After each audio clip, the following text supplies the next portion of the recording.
el concepto de no linealidad y cómo existen algunos algoritmos y cómo estos trabajan sobre la optimización de estas funciones. Entonces, primero debemos introducir lo que es el concepto de no lineal. Hasta ahora hemos visto lo que son las funciones convexas, incluidos los problemas enteros, que son problemas convexos del tipo que hemos visto ahora, con función lineal y restricciones lineales.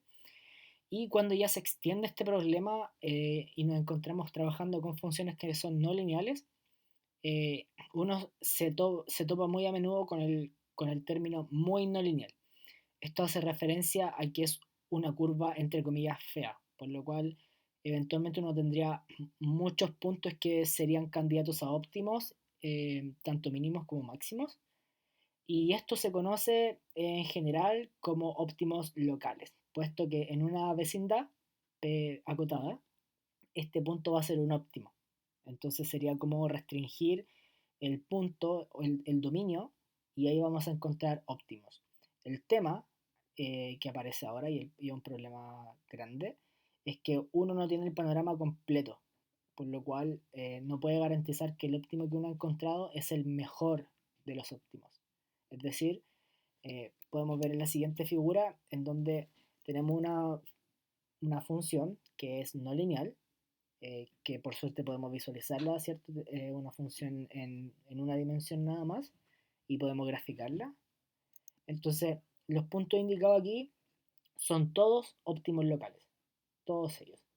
Entonces, eventualmente, si uno acota el dominio a ciertos puntos, se va a encontrar con que va a tener un mínimo o un máximo. El problema está que si nos vamos al lado de las x positivas, lo que está, el punto que está cercano al 8, por ahí por el 7, es un máximo. Pero no es el máximo, no es el mayor de los máximos. Porque sabemos que por este gráfico que tenemos aquí, es que cuando la x es más negativa, es decir, tiende a menos infinito, la función toma un valor mucho mayor que este. ¿Sí? Lo mismo pasa con los mínimos, en donde si nos vamos al lado de las x negativas, vamos a tener por ahí por el lado del menos 3, vamos a tener un valor mínimo, y que es un buen mínimo. Pero si nos vamos hacia las x cuando tiende a más infinito, vamos a topar que el valor, la imagen de esta función, decrece aún más. Eh, y el tema con todo esto, con optimización no lineal, es que son muy sensibles al punto de inicio. Por ejemplo, consideramos que ese es nuestro punto de inicio para optimizar esa función y asumamos que ese punto está a mitad de camino entre el mínimo que está cerca al 4 y el máximo que está cerca al 7. En ese sentido, el problema es que, claro, el punto inicial, partiendo de ese punto inicial, si es que está exactamente a la mitad de ambos puntos, por eso digo a mitad de camino, podría eventualmente, mi problema yo quiero minimizar, pero este problema, este algoritmo que yo voy a utilizar, eventualmente podría ir al máximo y viceversa. Si yo quiero maximizar, podría ir al mínimo. Entonces, esto claramente no me hace sentido, porque la función es no lineal y cercano a ese punto de inicio tiene tanto un mínimo como un máximo, ambos locales, claramente. Entonces, ¿va a encontrar un óptimo? Sí, pero no hay garantía de que yo encuentre un mínimo o un máximo. Esa es la gran desventaja de esto. Aquí, afortunadamente, podemos visualizarlo porque lo podemos graficar, pero en general, cuando trabaja con algoritmos no lineales, porque uno quiere optimizar una función no lineal, trabaja con dimensiones altas. Entonces tenemos XR50 o R100. Entonces, claro, como comentario que aparece ahí, a partir de este punto de inicio podría ir mejorándose y yendo, si eventualmente es un punto que es repulsor, podría ir a cualquiera de estas dos direcciones. Entonces, ¿va a encontrar el óptimo? Sí, pero no va a pasar nada. Entonces, esa es la idea. Además que este, este mínimo que vemos acá, que se indica acá, si uno lo compara con este mínimo que tenemos acá, ambos dos son mínimos, o sea, lo sabemos, pero sabemos que este mínimo que es local aquí es mayor que este mínimo local acá. Entonces, si uno comparara la función a objetivo y no puede graficarlo, diría, mira, este es mayor que este, por lo tanto, este en realidad es un máximo, pero cuando en realidad es un mínimo. O sea, esa es una gran inconveniencia de cuando trabaja con dimensiones altas. Entonces, intuitivamente, intuitivo entre comillas, hay una serie de estrategias para utilizar estos algoritmos de forma adecuada. Entonces, el computador lo que hace y la función de la calculadora lo que hace es computar. Pero lo que uno hace para adecuarlo al análisis funcional que uno hace de antemano es no solamente partir desde un solo punto de inicio, sino que proponer varios puntos de inicio, ¿sí? Distribuidos a lo largo de todo el dominio. En ese sentido, se proponen n puntos y se aplican los algoritmos de optimización sobre estos puntos iniciales.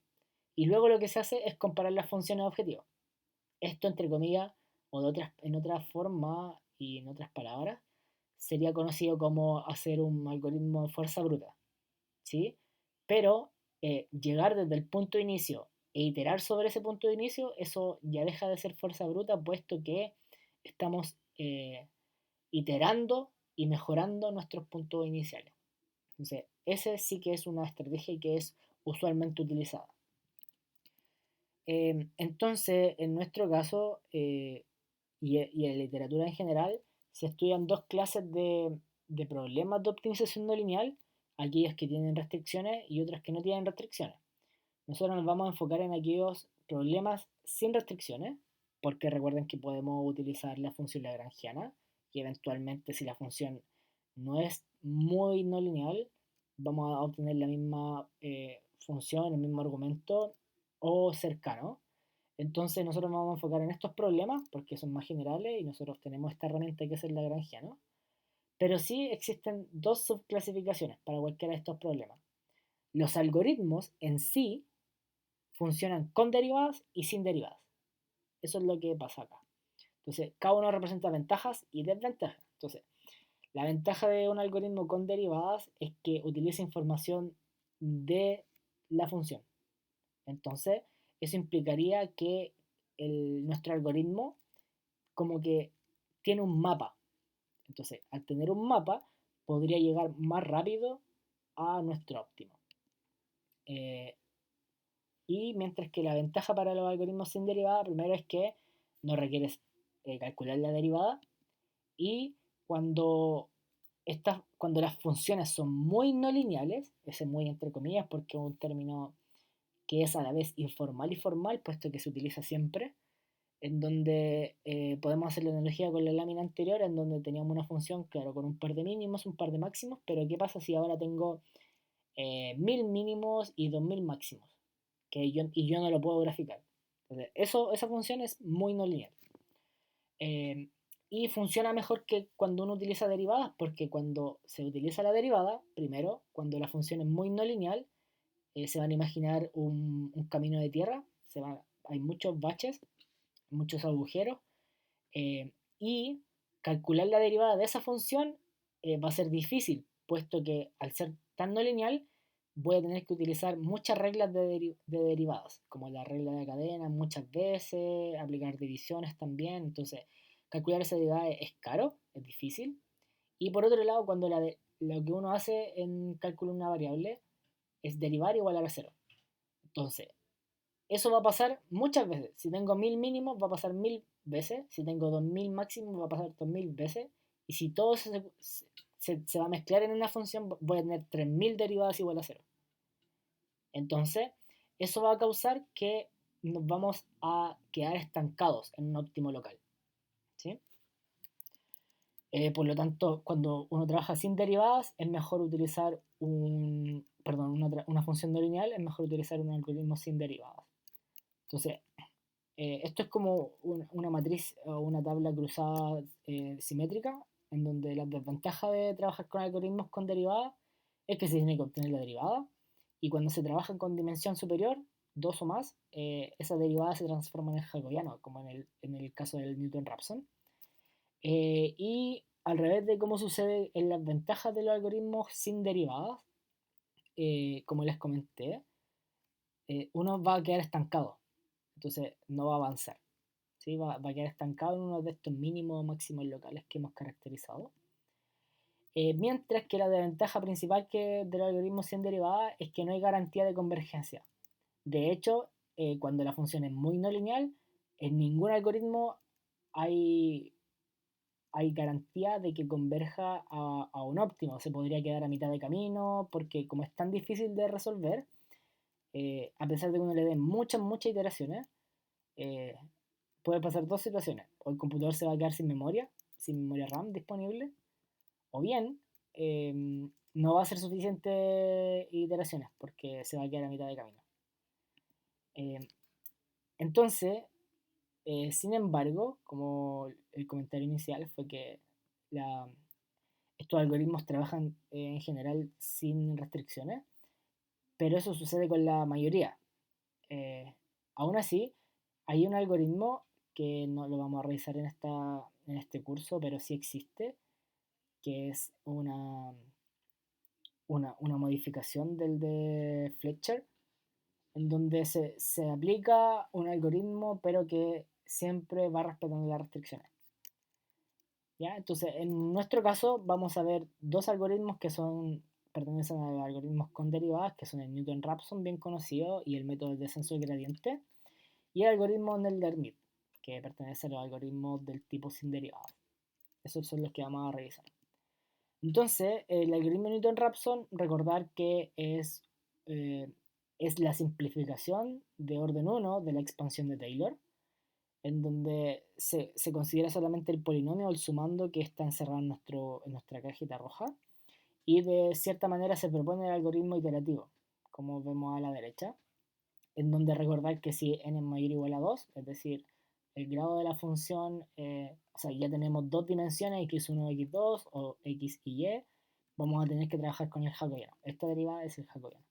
Entonces tenemos una ilustración en donde lo que hace el Newton-Raphson es tomar un punto, evaluarlo, obtener la derivada, obtener su corte y a partir de ese obtener la derivada nuevamente, obtener un corte y sucesivamente siguiendo y repitiendo estos pasos hasta que eh, este puntito, el siguiente, sea tan cercano que de cierta manera ya no haya una mejora, puesto que aquí podríamos seguir iterando eventualmente. Eh, y no hay una cantidad de iteraciones mínima que sea como parámetro general. Siempre depende de ciertos criterios de parada, como el tiempo, la cantidad de iteraciones y la tolerancia. Claramente no vamos a utilizar el error, porque para conocer el error, para calcular el error, lo que uno tendría que saber es cuánto vale realmente la solución exacta.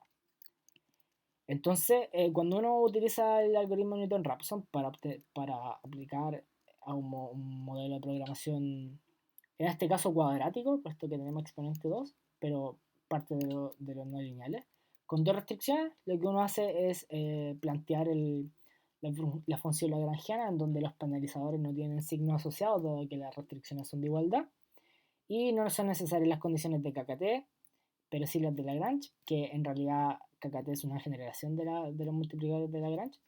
Entonces se tienen las funciones que tenemos ahí y generamos un sistema de ecuaciones que en nuestro caso es un sistema lineal, puesto que es de grado 1.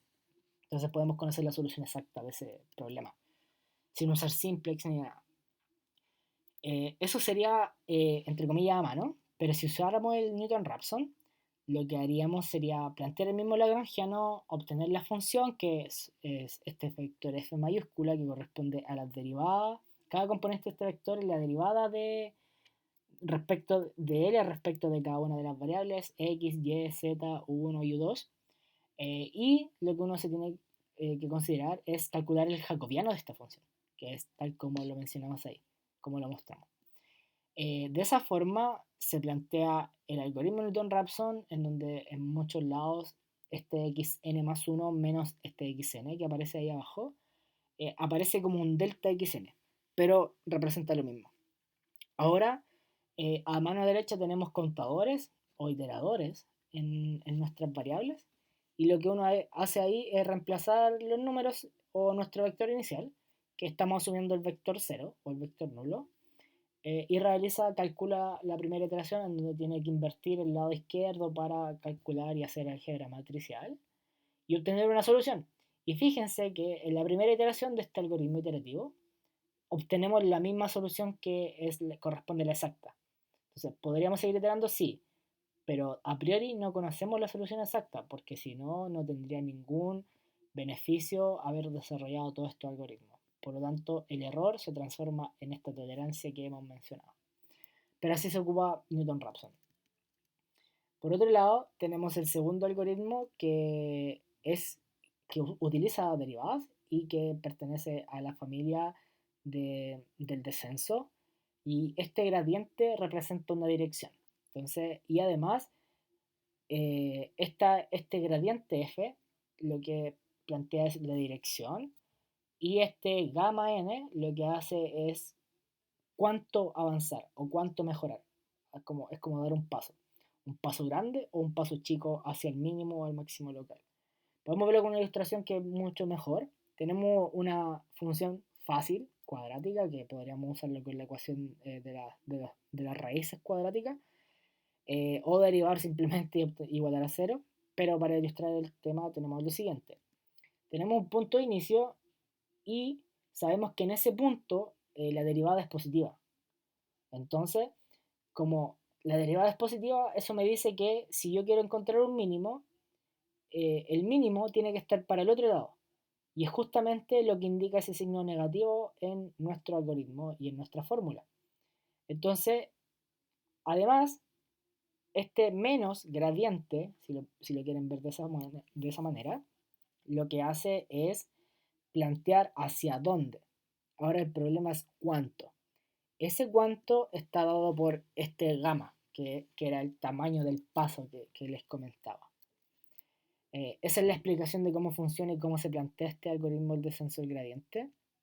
Y si uno quisiera ver una ilustración, tenemos lo siguiente, donde tenemos ya una función en 3 dimensiones y tenemos las famosas curvas de nivel, en donde a partir de un punto de inicio, el, este algoritmo va obteniendo iterativamente, estas soluciones.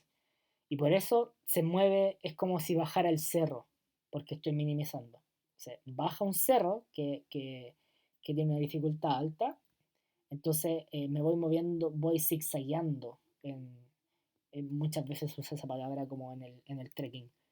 Es como bajar en diagonal y para no resbalarse ni nada. Entonces, lo que hago es ir con cuidado en una dirección, pero la otra parte del trabajo es cuánto, de qué tamaño va a ser mi paso a medida que yo vaya bajando. Entonces, así funciona el algoritmo del descenso al gradiente, que es bastante simple, pero aún así requiere obtener la derivada. Ya no necesita invertir una matriz como en el Newton-Raphson generalizado, porque trabajamos con 3 dimensiones, x, y, z, pero esa sería una ganancia. Pero el problema es que Newton-Raphson en esta función hubiese convergido más rápido, porque tenemos la información del análisis funcional de nuestra función objetiva. El tercer algoritmo que tenemos que revisar es el algoritmo de Nelder-Mead, que es de la familia de los algoritmos de optimización sin derivadas o free derivative, el cual se basa en el concepto matemático del simplex, que sí, es el mismo concepto matemático, geométrico en realidad, del simplex, que es el algoritmo propuesto por Danzig, que se ve en optimización lineal, en nuestro curso Optimización 1. Entonces, este algoritmo se plantea de la siguiente forma, en donde tenemos una función a optimizar que va de Rn a R, ¿cierto? Tomamos una serie de dimensión y nuestra función objetivo es un escalar, en donde lo primero que se hace es proponer, si la función tiene dos variables, proponemos 3 puntos de inicio y eso es lo que da lugar al simplex, dado que si tenemos una variable se trata de un segmento de línea, si tenemos dos variables es un triángulo y así hacia arriba, en donde si tenemos 2 dimensión n igual 2, voy a tener 3 puntos, lo que lo que va a dar lugar a un triángulo, claramente. Y ese es nuestro simplex inicial, ¿cierto? Simplex siempre es la generalización de una figura geométrica. Y el segundo paso es calcular un centroide, que podría ser la mediana o el promedio, la media, de los puntos que son considerados los n mejores. Se propusieron n más 1 puntos iniciales y se descarta el peor, el de peor imagen, el de peor valor objetivo, y a partir de los demás se genera este famoso centroide o centro de gravedad. Y por eso mismo es que ahí se indica que hay un vértice o en uno de estos puntos con una carita triste. Entonces se calcula ese vértice que está sobre la línea porque es un promedio de esos dos puntos. Y lo que se hace ahora es decir como en realidad mi función, mi valor objetivo, se va a lograr cuando yo esté más tirado para los lados que son, para los puntos que sean mejores, ¿cierto? Descartando esta carita triste que tenemos ahí, a través de un proceso que es reflexión. Ahora el tema es, ¿esa reflexión es buena o es mala? Si esa reflexión es mala, yo sé, sin embargo, que la dirección no es, eh, no es esa, pero sí está entre este centroide y mi carita triste. Entonces la contraigo un poquito. En caso contrario, como este va a ser una carita feliz, es decir, va a ser un mejor punto que esta carita triste que tenemos acá, que fue nuestra reflexión, podemos arriesgarnos un poquito más e ir un poquito más allá que esta expansión. ¿Sí? Entonces, 4A es contracción, por la explicación que acabamos de dar, y el 4B es la expansión. El tema ahora es qué hacer después.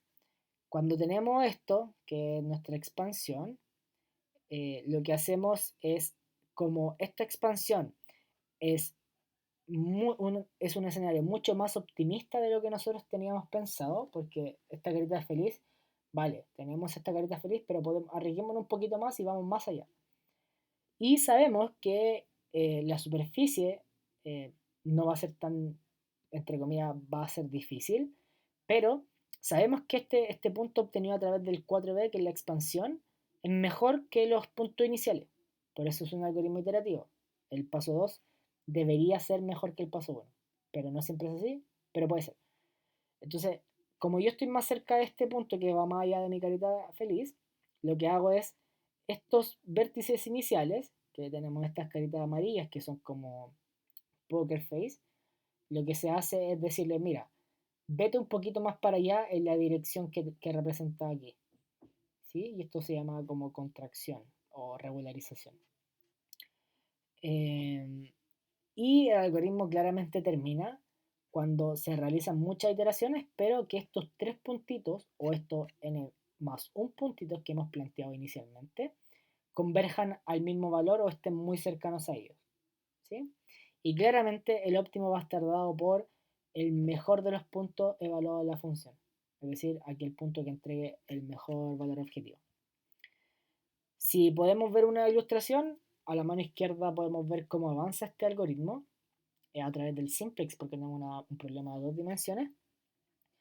Y si se fijan al final del trayecto, ese triangulito se vuelve pequeñito, por lo cual eventualmente eso se va a transformar en un punto.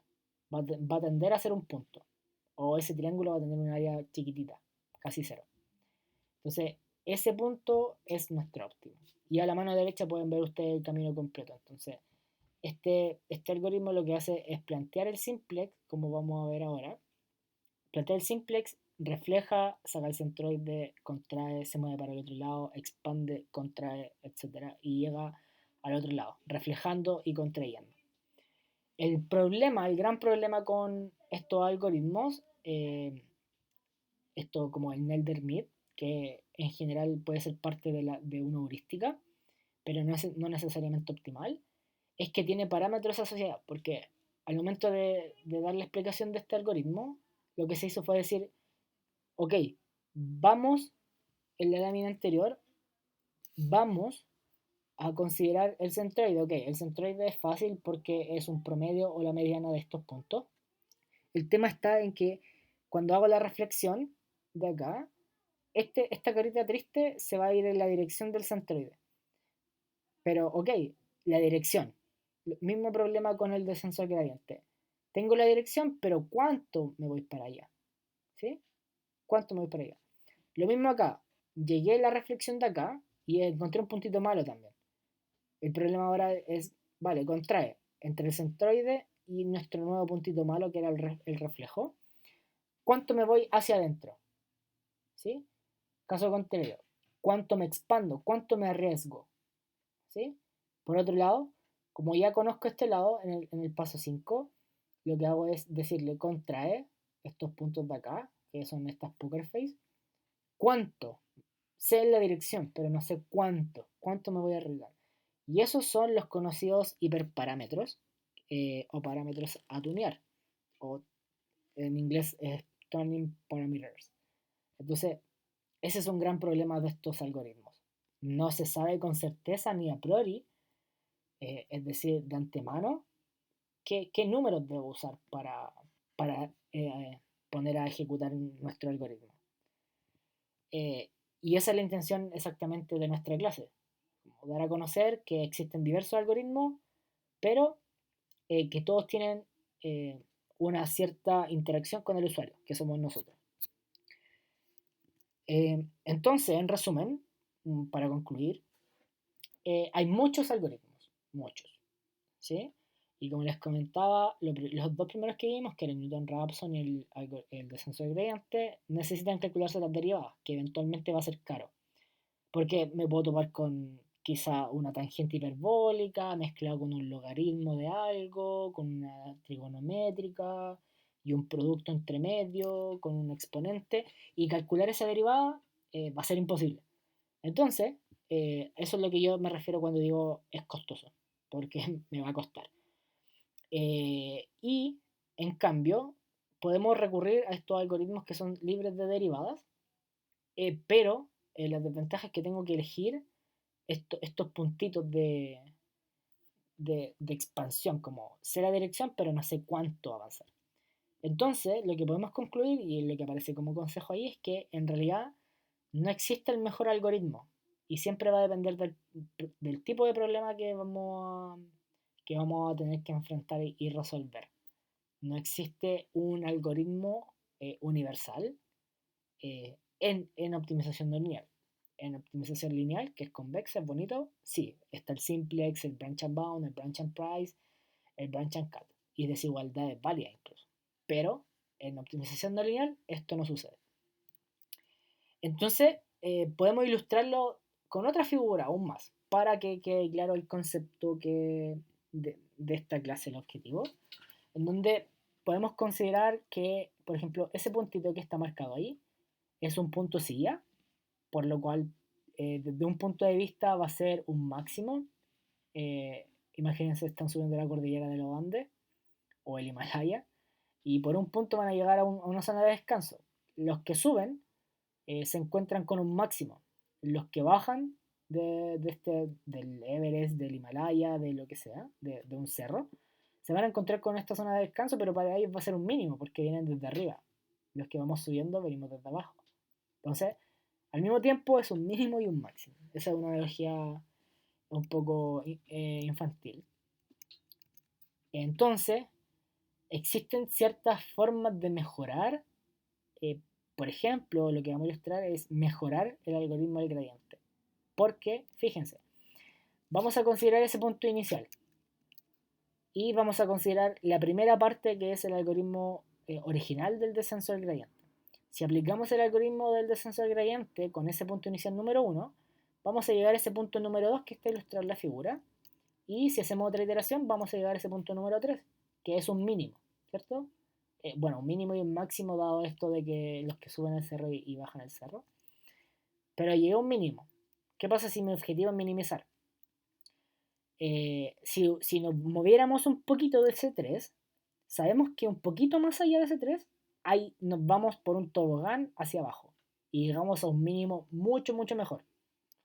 Entonces, eso es lo que plantea este mu que aparece en nuestra fórmula y que se conoce como momentum, en donde se tiene que la iteración 2 es una mezcla del punto actual y del anterior. Es decir, le dice primero como vete para allá, pero no te vayas tan allá. Como que lo va restringiendo un poquito. Y esa es la ganancia que tiene, es que la tercera iteración va a estar acá. Entonces, lo que va a suceder es que la imagen del X3 en celeste, que es el segundo que obtuvimos, es menor o igual que esta función, este puntito, la imagen de este puntito número 3 en rojo. Entonces, esa es la gran lección que tenemos que aprender de la optimización no lineal, que no todo funciona súper bien y siempre tiene que tener en consideración la forma, de forma analítica, de la función a optimizar. Es decir, no vale aplicar un método cualquiera y decirle al computador que itere durante 72 horas o 100 horas y que corra ejecutando 10 GB de RAM y, por ejemplo, 1 millón de iteraciones. Eventualmente, si hubiésemos elegido un algoritmo mejor, con la parametrización de estos hiperparámetros que les había mencionado de la forma correcta, nos hubiésemos demorado 10 minutos en encontrar el óptimo. Y hubiésemos utilizado quizá 100 megas de RAM y 10 iteraciones.